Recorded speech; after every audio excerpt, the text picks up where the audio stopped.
یہاں پہ عام طور پہ یہ سمجھا جاتا ہے نا کہ ہم عربی لباس پہنتے ہیں، شلوار قمیض پہنتے ہیں تو یہ دین کے قریب ہے. حالانکہ حضور تو شلوار نہیں پہنتے تھے، حضور کا تو تہبند تھا.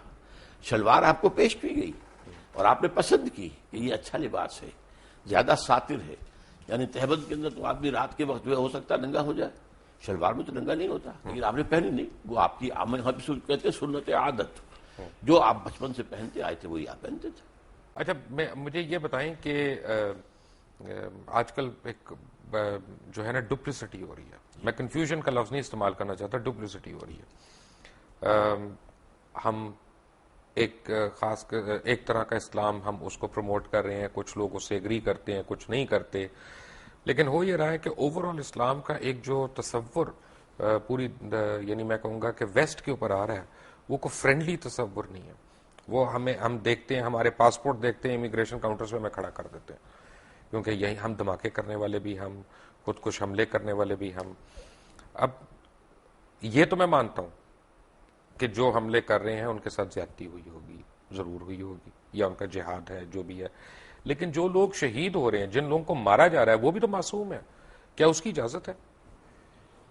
اصل میں یہ تو بڑا ایک سینسیٹیو سے کوشچن ہے میرے نزدیک.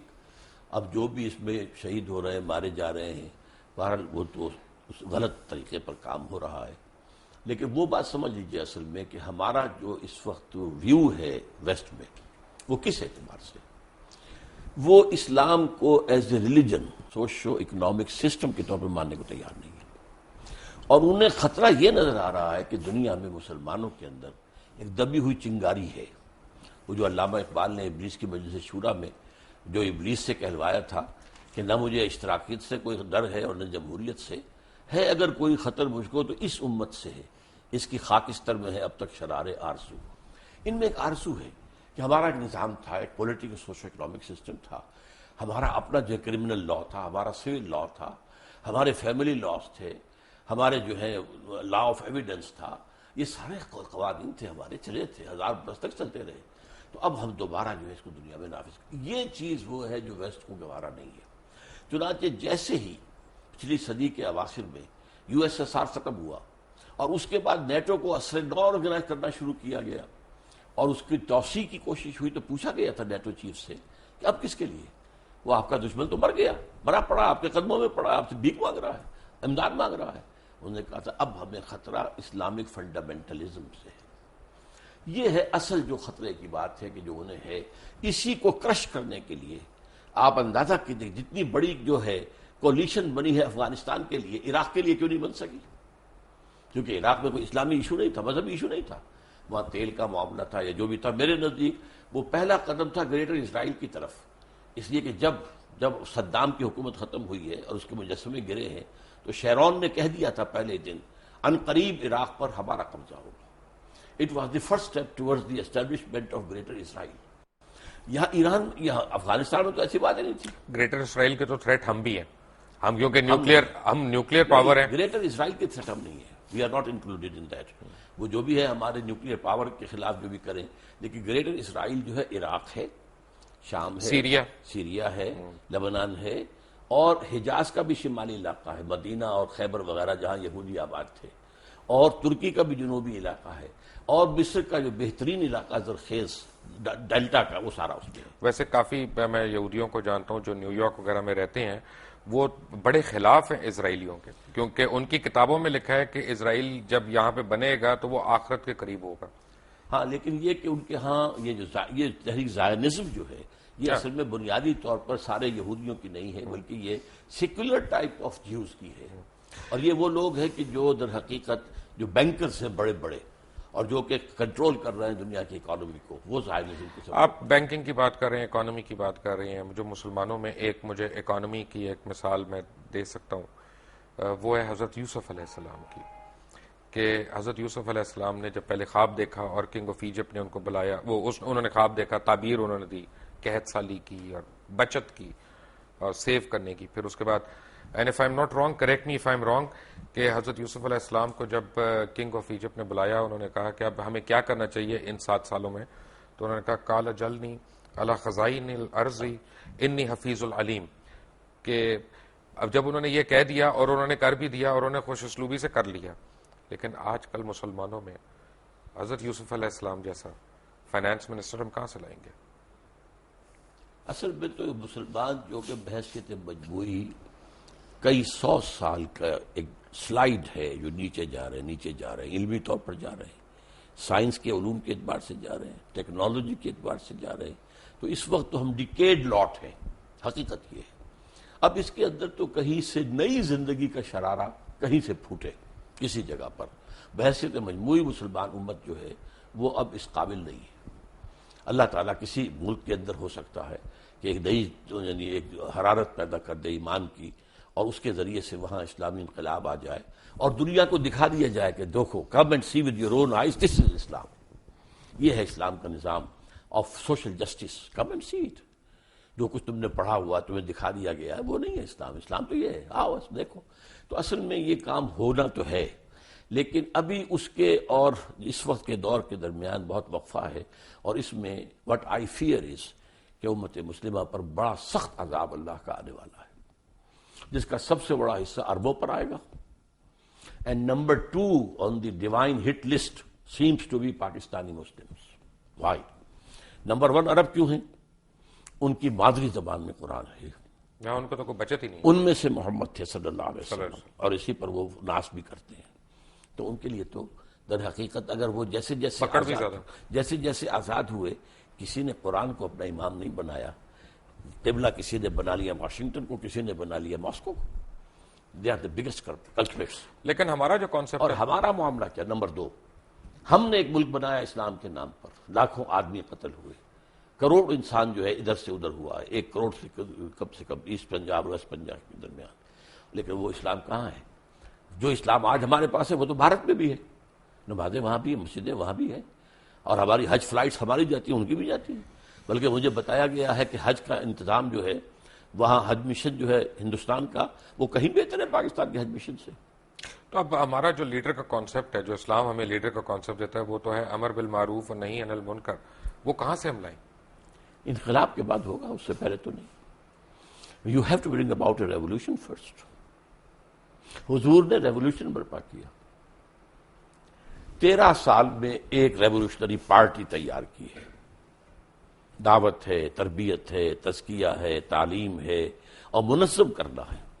ایک امیر کا حکم مانو. اس کے بعد باطل سے ٹکرایا ہے.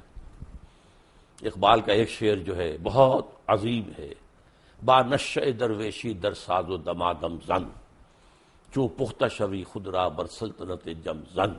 حضور کی حیات طیبہ کو 2 مصروں میں لے آیا اقبال. مکی دور کیا تھا؟ درویشی، دعوت، تبلیغ، نصیحت، واز. کوئی پاگل کہہ گیا ٹھیک ہے، کہہ گیا تو کہہ گیا. کسی نے مجنون کہہ دیا ٹھیک ہے. مارا جا رہا ہے، صبر کرو، ہاتھ نہ اٹھاؤ. No raising of hands even in self defence. For 12 long years it was the order of the day. پھر جب ایک جماعت تیار ہو گئی کہ جو اصل میں جو اپنی سرفروشی کے لیے تیار تھے، سب کچھ دینے کے لیے تیار تھے، باطل سے ٹکرائے. با نشہ درویشی در ساز و دمادم زن، 12 سال. جو پختہ شبی خدرا بر سلطنت جم زن. جب تیار ہو جاؤ تو اپنے آپ کو سلطنت زم سے ٹکرا دو. وہ ٹکر ہے جو پھر شروع ہوئی ہے مدنی دور میں آ کر، اور قتال شروع ہوا ہے، جنگ شروع ہوئی ہے. سینکڑوں صحابہ نے جانیں دی ہیں، حضور زخمی ہوئے ہیں، حضور کے دندان مبارک شہید ہوئے ہیں، خون کا فوارہ چھوٹا ہے، اور آپ کا خون اتنا گیا ہے کہ آپ بے ہوش ہو گئے ہیں. معلوم مشہور ہو گیا کہ آپ تو شہید ہو گئے. یہ ہے ریولوشنری پروسیس.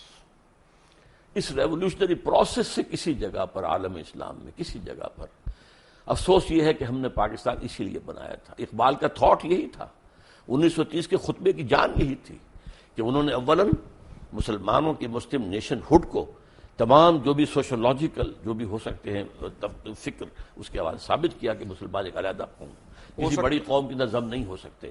نمبر 2 انہوں نے پیشین گوئی کی کہ ہندوستان کے شمال مغرب میں ایک اسلامی ریاست قائم ہوگی.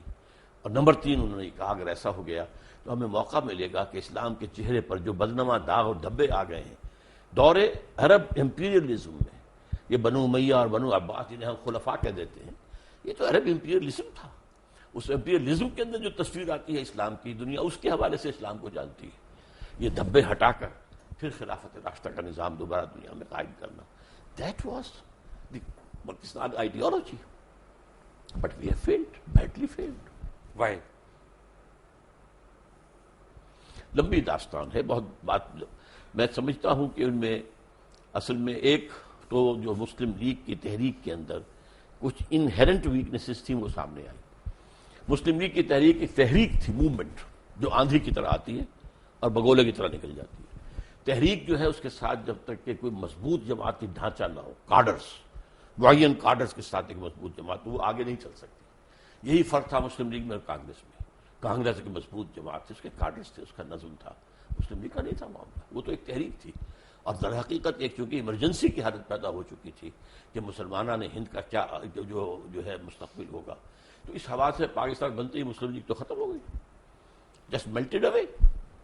اور اس کے بعد کیا ہوا, چونکہ مسلم لیگ کی زیادہ قیادت مائنورٹی پروونسز سے آئی ہوئی تھی, ظاہر بات ہے کہ یہاں کے سنز آف دی سوائل تو وہ نہیں تھے.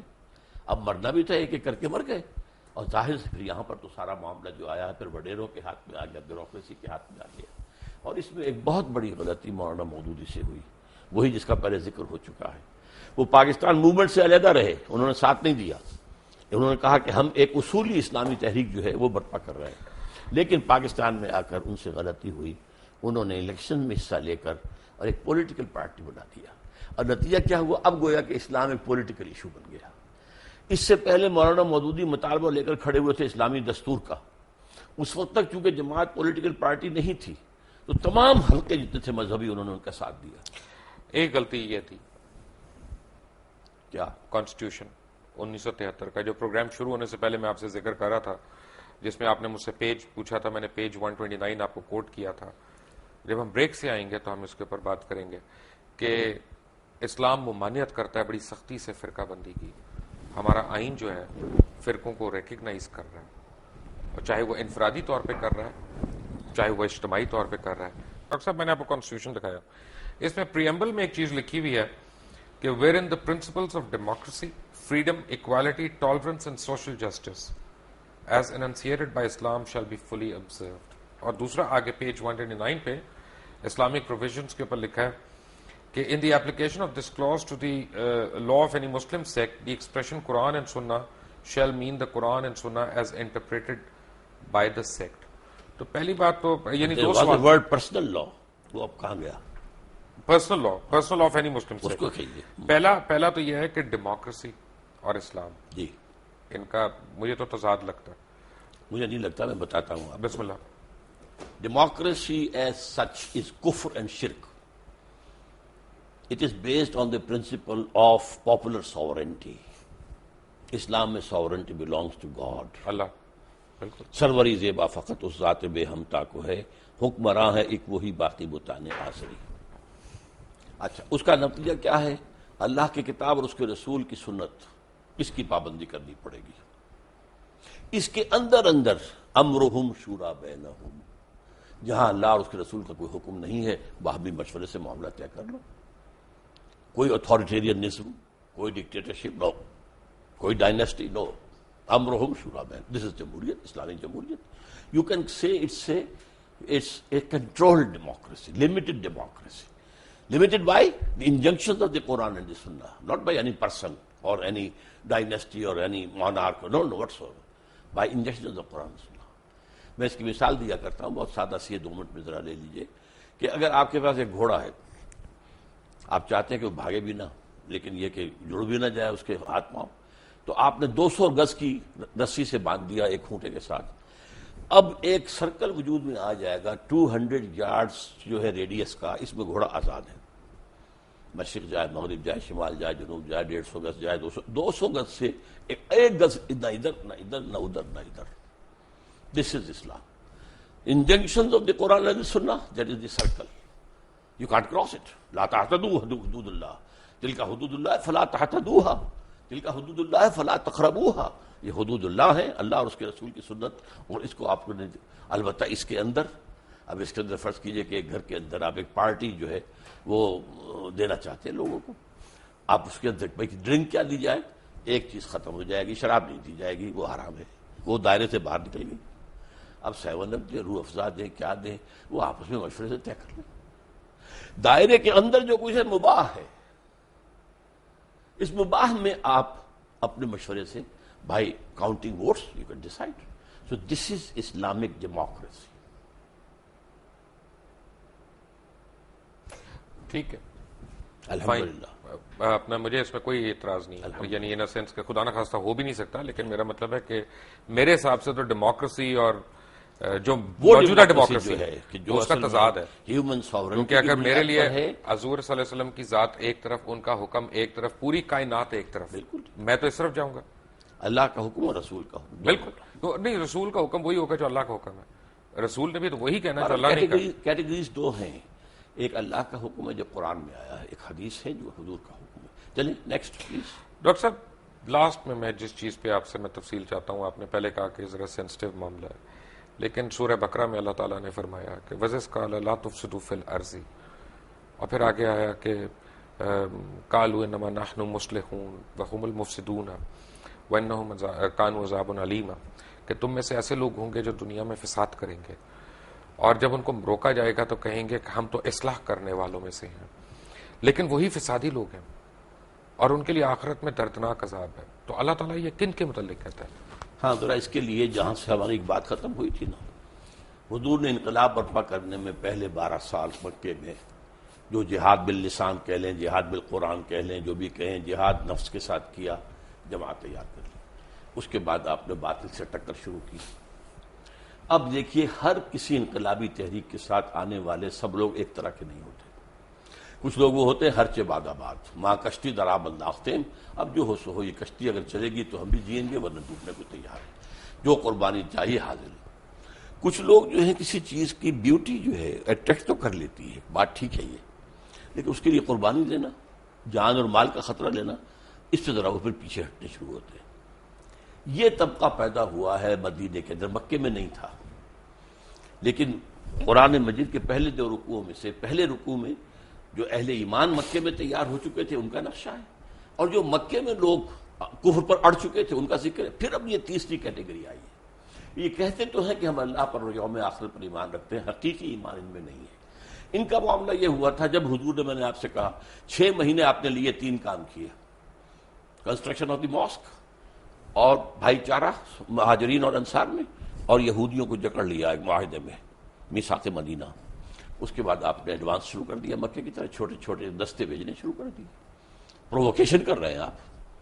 تو ان لوگوں کا یہ کیا کر رہے ہیں، یہ قریش کے ساتھ بڑھواؤ گے، ہمیں مرواؤ گے، کیا کرو گے. اب انہوں نے حضور کے خلاف بات شروع کی. اب یہاں ایک پارٹی ڈسپلن تھا. حضور اللہ کے نبی بھی تھے، رسول بھی تھے صلی اللہ علیہ وسلم، اور مسلمانوں کے امیر بھی تھے، سپہ سالار بھی تھے. اب ان کے خلاف جو ہے چیمیں گوئیاں ہو رہی ہیں، یہ خامخواہ کیا کر رہے ہیں، بس تبلیغ کے ذریعے سے کرتے رہیں. گڑ دے کے مارا جا سکتا ہو تو خامخواہ کسی کو زہر دینا ہے، یہ خامخواہ جس میں جان اور مال کا خطرہ آتا ہے. تو اس لیے انہوں نے پیچھے ہٹنے کی کوشش شروع کی. ان سے کہا گیا یہ کیا فساد بچا رہے ہو، فساد کیا ہے، جماعت کے اندر فساد. اس جماعت کے اندر تم جو ہے اب حلقے پیدا کر رہے ہو، اور اب یہاں پر بیٹھ کر جو ہے وہ امیر کے خلاف جو ہے وہ سازشیں کر رہے ہو، یہ فساد ہے. ان کا نہیں، ہم تو در حقیقت اصلاح کرنے والے ہیں. ہم کہتے ہیں کہ تم کیوں قریش سے ٹکرا رہے ہو، فساد تو تم پیدا کر رہے ہو، ہم تو نہیں کر رہے. لیکن وہ کہا کہ اصل میں مفسد یہی ہے، اس لیے کہ وہ تو اس بڑے فساد کو ختم کرنے کے لیے جہاد کرنا پڑے گا اب، شرک کے خاتمے کے لیے اور اللہ کی حکومت قائم کرنے کے لیے. اس لیے کہ اللہ تعالیٰ نے 3 مرتبہ حضور کے لیے فرمایا ہے قرآن میں، هو الذی ارسل رسولہ بالہدی ودین الحق لیظہرہ علی الدین کلہ. کسی اور نبی کے لیے یہ الفاظ نہیں آئے، بھیجا ہی اس لیے تاکہ اس دین حق کو نافذ کرے اور غالب کرے. لہذا آپ کو تو یہ کام کرنا ہی کرنا تھا. تو اس وجہ سے انہوں نے جب کہا گیا، ان سے کہا گیا آمنوا کما آمن الناس، مت دیکھو دوسرے لوگوں کو، دیکھو وہ ایمان لائے. یہ دیکھو ابو بکر ہیں، عمر ہیں، فلاں ہیں، طلحہ ہیں، زبیر ہیں، علی ہیں، حمزہ ہیں، ہاں تم بھی ایسے ہی ایمان. یہ تو بیوقوف لوگ ہیں، انہیں اپنے مفاد کی فکر ہی نہیں، نہ یہ دائیں دیکھتے نہ بائیں دیکھتے، جسے ہم کہیں گے فینیٹکس. یہ تو فینیٹکس ہیں، پاگل ہیں. انہیں اپنے مفادات کی اور اپنی مصلحتوں کا فکر. ہم تو ایسے بیوقوف نہیں ہیں. یہ ہے سارا پس منظر اس کا کہ یہ منافقین تھے. اور منافقین میں بھی یہ خاص بات نوٹ کریں گے کہ وہاں ایمفیسس کیا ہے، وَمِنَ النَّاسِ مَن يَقُولُ آمَنَّا بِاللَّهِ وَالْيَوْمِ الْآخِرِ. رسول کا ذکر نہیں ہے. اصل مسئلہ کیا تھا، رسول کی اطاعت ان کو بڑی شاخ تھی. اور بلکہ وہ یہ بھی کہتے تھے کہ ابھی قرآن میں تو حکم آئی نہیں، اور انہوں نے پہلے شروع کر دی چھیڑ چھاڑ. پھر سورہ محمد نازل ہوئی ہے اور اس میں یہ ہے کہ پورا قتال کا حکم آ گیا ہے. اب وہ لاجواب ہو گئے. لیکن یہ ہے کہ وہ بہرحال اپنے جس کو آپ کہتے ہیں ڈریگنگ دی فیٹ، کہ وہ اب اس معاملے میں آگے نکلنے کو آنے کو تیار نہیں تھے، پیچھے ہٹنے شروع ہو گئے. یہ وہ طبقہ تھا. جب تک کہ آپ حضور کی سیرت کو ایک ڈائنامک اور انقلابی انداز میں نہیں سمجھیں گے، آپ کو سمجھ میں نہیں آئے گا. ایک چلتے چلتے میں ایک آپ کو میں سوال پوچھوں گا، حالانکہ میں نے کہا تھا لاسٹ کویسچن، کہ آپ یہ نہیں سمجھتے کہ ہم مسلمانوں کا ایک المیہ یہ ہے کہ ہمیں اپنے دین کا ہی نہیں پتا، نہ ہم پتہ کرتے ہیں، بس سینہ بسینہ جو کہاوتیں ہماری چلی آ رہی ہوتی ہیں ان پہ ہمارا پورا ایمان بیسڈ ہے، خود ہم تحقیق نہیں کرتے، خود قرآن مجید کو پڑھتے نہیں، تفاسیر کو نہیں کھولتے، اور یہ کمی ہے بڑی ہم سیریس. آپ کی اس بات سے 100% اتفاق ہے. میں نے اپنی زندگی کے 50 برس اسی کام میں لگائے کہ قرآن پڑھوں اور پڑھاؤں، سیکھوں اور سکھاؤں، سمجھوں اور سمجھاؤں. خاص طور پر ایجوکیٹڈ لوگ، ڈاکٹرز ہیں، MBBS ہیں، PhDs ہیں، انجینئرس ہیں، جو شعور رکھتے ہیں. کم سے کم 100 ایسے نوجوان تیار کر چکا ہوں، ہائیلی کوالیفائڈ، جو میری ہی طرح درس قرآن اب دے رہے ہیں، اور میں نے اپنی زندگی اس کام میں لگائی. لیکن پھر یہ کہ میں نے اس کے بعد اب صرف ایک علمی بات نہیں ہے، یہ ایک اکیڈمک چیز نہیں ہے، بلکہ قرآن کی دعوت اور اس دین کو قائم کرنے کے لیے جماعت قائم کی ہے تنظیم اسلامی کے نام سے، بیعت کی بنیاد پر قائم کی ہے، جو آج کی دنیا میں بہت ہی لوگوں کے لیے حیرت انگیز بات ہے. آپ کے پرنانا نے بیعت کی تھی مولانا ابوالکلام آزاد کے ہاتھ پر، بیعت کی بنیاد پر حزب اللہ بنی 1913 میں. لیکن اس کے بعد تو معاملہ غلط. مولانا مودودی نے جماعت بنائی، بیعت کا معاملہ نہیں کیا. ہم نے بنائی ہے بیعت کی بنیاد پر ہے، اور بیعت بھی ایک حدیث صحیح، بایعنا رسول اللہ صلی اللہ علیہ وسلم علی السمع والطاعۃ فی العسر والیسر والمنشط والمکرہ وعلی اثرۃ علینا وعلی الا ننازع الامر اہلہ وعلی ان نقول بالحق عندما كنا لا نخاف فی اللہ لومۃ لائم. یہ متفق علیہ روایت ہے بخاری اور مسلم کی. حضرت عبادہ بن ثابت فرماتے ہیں ہم نے بیعت کی تھی اللہ کے رسول سے، آپ کا ہر حکم سنیں گے اور اطاعت کریں گے، چاہے مشکل ہو چاہے آسان، چاہے ہماری طبیعتیں آمادہ ہوں چاہے ہمیں اپنی طبیعتوں پہ جبر کرنا پڑے، چاہے آپ دوسروں کو ہم پر ترجیح دے دیں. ہم یہ نہیں کہیں گے کہ آپ نے نوبارد کو ہم پر امیر بیعت تو بیعت ہے نا، بیعت میں تو کوئی کویسچنز نہیں ہوتے. اور یہ البتہ جہاں بھی ہوں گے حق بات ضرور کہیں گے، رائے ضرور دیں گے. اور اس وجہ سے خامخواہی بات پہ لوگ ہنسی پڑیں گے کہ دیکھو یہ کیا کہہ رہا. نہیں، لا نخاف فی اللہ لومۃ لائم، بات اپنی حق کہہ دینی ہے، لیکن فیصلہ امیر کا ہو. یہ بیعت ہے جس پر کہ ہم نے تنظیم اسلامی قائم کی ہے. ڈاکٹر صاحب آپ کا بہت بہت شکریہ، آپ آئے اور آپ نے مختلف سوالوں کے جوابات دیے، اور میں آپ کا بالخصوص اس وجہ سے شکر گزار ہوں کیونکہ ہمارے بڑے اچھے نامور علماء جو ہیں سیاست کے اوپر بات کرنا پریفر کرتے ہیں، مذہب کے اوپر بات کرنا پریفر نہیں کرتے. اور جب ہم مذہب کے اوپر بات کرتے ہیں تو ہماری اپنی جستجو ہوتی ہے، ہمارا جو شوق علم ہے وہ جو ہے ہمیں کیا کہتے ہیں سختی سے مائل کر رہا ہوتا ہے کہ نہیں یہ پوچھنا ہے یہ پوچھنا ہے. خدا نہ خواستہ اس کا مقصد گستاخی نہیں ہوتا، کہیں ایسا نہ سمجھیے گا. میں چلتے چلتے اپنے ناظرین کو ایک بات بتاؤں کہ جیسے میں نے سورہ غاشیہ کی ایک آیت کی میں ایک انٹرپریٹیشن ڈاکٹر صاحب کو دے رہا تھا، تو ایک حدیث نبوی ہے، میں اس کی اکثر لوگوں کو بات بتاتا ہوں اپنے دوستوں کو، کہ علم حاصل کرنے کے لیے چین بھی جانا پڑے تو جاؤ، علم کی جستجو اس کے لیے اگر چین بھی جانا پڑے تو جاؤ. تو وے آئی لک ایٹ اٹ وہ یہ ہے کہ حضور انور صلی اللہ علیہ وسلم تو اس وقت مکے میں تھے یا مدینے میں اس وقت تشریف رکھتے تھے جب یہ حدیث آئی. تو چائنا کیوں جائیں جبکہ ساری دنیا ساری کائنات کا علم جو ہے وہ عرب کے اندر ہے؟ تو چائنا کیوں جائیں؟ بات یہ ہے کہ ایک تشبیہ تھی کہ آپ چائنا جا رہے ہیں، پہلے آپ ایک ریگستان کراس کر رہے ہیں، اس کے بعد آپ ایک سمندر کراس کر رہے ہیں، اس کے بعد ایک ماؤنٹ ایوریسٹ آپ کراس کر رہے ہیں.